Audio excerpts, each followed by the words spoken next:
Electric airplanes are here. They're a thing in the early 2020s. The first commercial flight of an electric airplane took off in mainland Canada and landed on Vancouver Island or thereabouts. It's a seaplane, holds about 6 people. Company's called Harbour Air. There's also a company in Israel developing an airplane called Alice, which circa the mid-2020s, like 26, will be able to carry about 9 people and 2 pilots for about a half an hour. Maybe like pushing it, you can get close to an hour, but in the half-hour short hop, low-capacity range, that's what you're looking at for the next 10 to 20 years. By the end of the 2020s, you're going to have a lot of vertical takeoff and landing air carriers of people, like 2 people, 4 people, some onesies, and you're going to have a fair amount of these short hop, low-capacity airplanes powered electrically.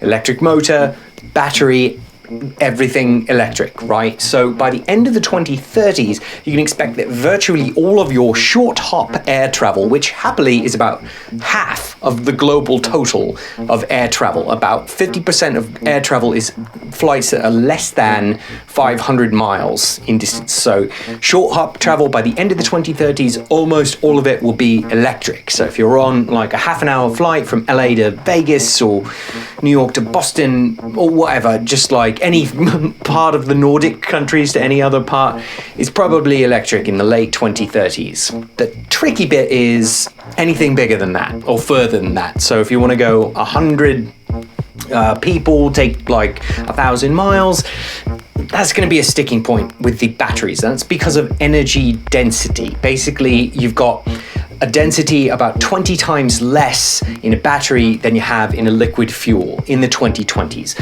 And you can imagine a lithium ion battery that's like 5 times more efficient than what you've got maximally at the absolute best case scenario in the 2020s, which means you're still 4 times away from the efficiency of a liquid fuel. And that means that in the late 30s and early 40s, what you're largely going to be transitioning to for these bigger flights is safer, sky-friendlier fuels like hydrogen and other sort of like green gas type stuff that just like make fewer nasty emissions and but can work with existing infrastructure critically that can move liquid around and plug it in to refuel quickly on the tarmac.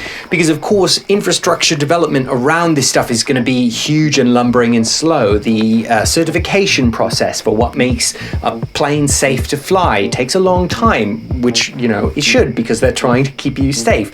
But worse than that, the logistics of figuring out where is everything going to land and how are we going to swap out these batteries or charge them quickly enough, that's all going to take some serious figuring out. So your next like 10 to 20 years, if you're in the early 2020s, are kind of about that. And then by the 40s, you're into almost all short hop travel with low capacity is electrified, and the higher capacity stuff and longer distances are fueled by greener liquids that leave less nasty gunk in the sky. So going forward, even from that into the 50s and 60s, you're going to be starting to experiment with radically new, much cooler technologies that your AI have helped you develop.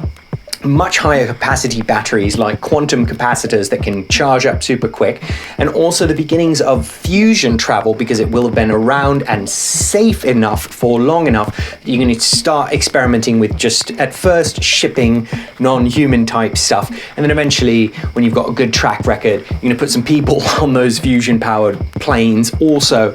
And by the end of the 2000s, it's going to be like fairly commonplace to use fusion to fly around. And in my time of the 2120s, we think of them almost as fusion batteries because you can safely put helium-3 into them and expect a significant amount of juice out the other end with very little blowy-uppy stuff. So that's big picture, the arc of where electric flight is going. We hope you get electrified quite soon, but in the pleasant, tingly way, not in the zapped to death by a lightning bolt sort of way. If you want to learn more, you can subscribe to our Substack, which is the best way to support the channel and offers you access to details and research that we lovingly compile while we're learning about this stuff ourselves. So happy futuring, make it better, we believe in you. See you soon.